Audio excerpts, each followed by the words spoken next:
আমি নিউ রুটসের খবর পেয়েছি এটা আমার ফ্রেন্ডের কাছ থেকে। প্রথম দিন যেদিন আসি ডাক্তারবাবুর সাথে কথা বলে আমার খুব ভালো লেগেছে।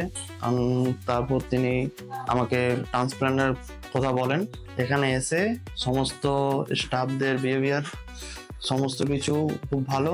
ট্রান্সপ্ল্যান্ট করিয়ে এখন আমি খুব ভালো আছি, কোনো প্রবলেম হয়নি। আর একটু হালকা ট্রান্সপ্ল্যান্ট টাইমে খুবই সামান্য একটু পেন হচ্ছিল।